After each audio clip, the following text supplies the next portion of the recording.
about my natural approach with fevers. Disclaimer, this is not medical advice. I'm not a medical professional. This is simply what I have learned and I have done, implemented in my family. I am not responsible for the choices that you make. Fevers are something that I feared growing up because there was just so much fear surrounding fevers. Anytime I would get a fever as a child, it was seen as something so serious and scary, and not the sickness itself, but the fever was feared, and everything was done to lower the fever, and everybody was looking at the number and taking the temperature and freaking out if it went over a certain temperature. After I had my baby, I read a book called How to Raise a Healthy Child in Spite of Your Pediatrician, or in spite of your doctor.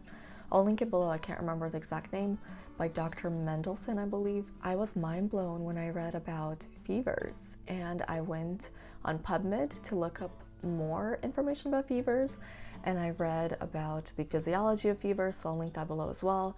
And it was just really fascinating because it allowed me to become educated on this topic and to stop fearing fevers. Nobody in my family has taken fever reducer for over 3 years now. We haven't had the need to, and I now am very well versed in being able to feel the body with my hand and be able to gauge what temperature it is. But even what's more important than that, I am able to observe my child or another family member and to see how well they are coping with the fever. Fevers are a physiological process, meaning your body innately knows how to do it safely. And it was designed with this tool. So just like your body knows how to breathe, how to digest food, how to excrete, how to detox, all these physiological processes, how to sleep, how to birth, all these natural physiological processes, it also knows how to fight pathogens, and it does this through the physiological process of the fever. We just have to nourish our body and get out of its way and let it do what it knows how to do best. Fevers are our body's incredible design of destroying dangerous pathogens quickly and bringing the body back into balance. So what causes fevers? Fevers are caused by pathogens or non-infectious causes, which trigger the thermoregulatory center of the hypothalamus, which is responsible for keeping your body in a stable state called homeostasis, which is another physiological process. This causes the body to release pyrogen, which is a substance that increases your body's temperature in a stable, controlled way. When are fevers dangerous? There are two causes of fevers that are extremely dangerous because they disable the hypothalamus from controlling your body's temperature. And these two causes are poisoning and hyperthermia, which is caused by heat exhaustion or heat stroke. In these cases, it is important to seek medical assistance as soon as possible, immediately, since the body will not be able to regulate its temperature. It will not be able to control the fever, and it will keep increasing, which ultimately will result in irreparable damage and even death. It is also important to seek medical help if a newborn has a fever. What about febrile seizures? And I might be saying this wrong. I've only ever read this word. I've never heard it said out loud. Febrile seizures caused by fevers happen in one child out of 30, typically between 6 months to 6 years, and they usually don't repeat. Contrary to common belief, febrile seizures happen from a rapid increase or decrease in temperature. They do not occur because of how high a fever is. So febrile seizures are often triggered by fever reducers because a fever reducer will rapidly knock the temperature down, which can cause a febrile seizure, or it can, as soon as the fever reducer leaves the body, then the body may ramp up the fever once again, and that can also trigger a febrile seizure.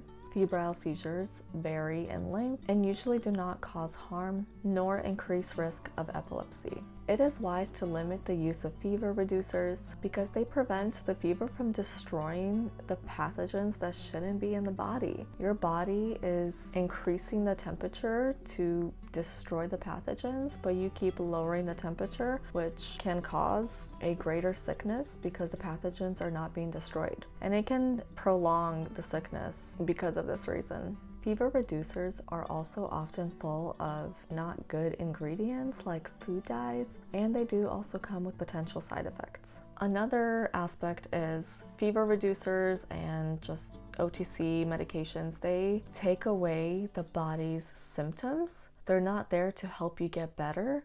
They're there to take away your symptoms so that you are in a comfortable state while your body fights the sickness. And it's kind of a scary place to be when you cannot see what is going on with the body, because our body's symptoms, that's our body's way of speaking to us and telling us what is going on, when to seek more help. So for an example, if my child has a fever, I don't look at the number. I look at how my child is behaving. If they are alert and normal, and I mean, obviously they'll be tired and they'll have less energy, but they are conscious and normal, I don't have to worry about anything. But if we are giving medications for every symptom, we are silencing our body's voice in telling us what is going on with the body. And it is very hard to actually know when the body needs more help or not.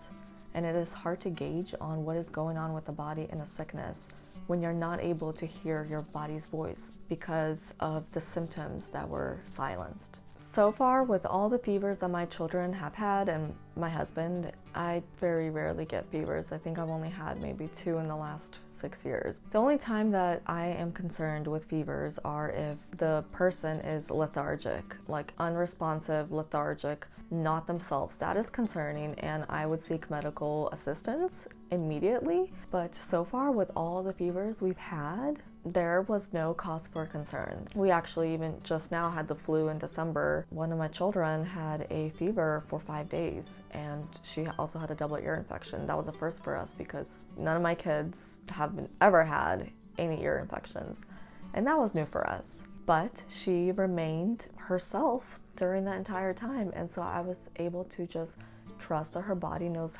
what it's doing. I remind myself it's a physiological process. The body knows how to do it best. And after 5 days, she was completely fine, completely normal, back to herself. She felt great. We were able to enjoy our holidays. So how do I support the body as it goes through a fever? Providing nourishing, mineral-rich, hydrating foods such as broths and soups. Oftentimes the body diverts its energy from other physiological processes like digesting food to fighting the pathogens. So it's typical and normal to not feel hungry during a fever. It's just very important to stay hydrated. With my children, I breastfeed them on demand when they have fevers. Getting fresh air is helpful. Plenty of rest and sleep. Skin to skin contact is so great when little kids are fevering. Going outside can be very helpful, especially if it's warm outside in the morning, just to get some sunshine on the face and get the immune boost from the sun. And immune supporting herbs like elderberry and echinacea, ginger. I'll link some of our favorites down below in the description box of what we take when we are sick. Cod liver oil is a huge one because it is high in vitamin D, vitamin A. It is so great for the immune system, and we try taking it every day throughout the week, but especially when we are sick, I am just on top of the cod liver oil, the elderberry. One of our favorite tinctures is Feel Better Fast. All of this stuff, we're on top of it. Honey, like Manuka honey, is so helpful. I've noticed that fevers are typically short-lived when you don't mess with them and you let the body do what it needs to do. I've also noticed that fevers typically become really high at night, which is just wise. It's our bodies are designed so wisely. So when we are resting and our body is working on restoring itself and detoxing and stuff, our fever goes up at night. I've also noticed that the temperature will fluctuate, so it doesn't stay really high the entire time. It will get up there, then it will come down a bit, stay down, then it goes back up, comes down.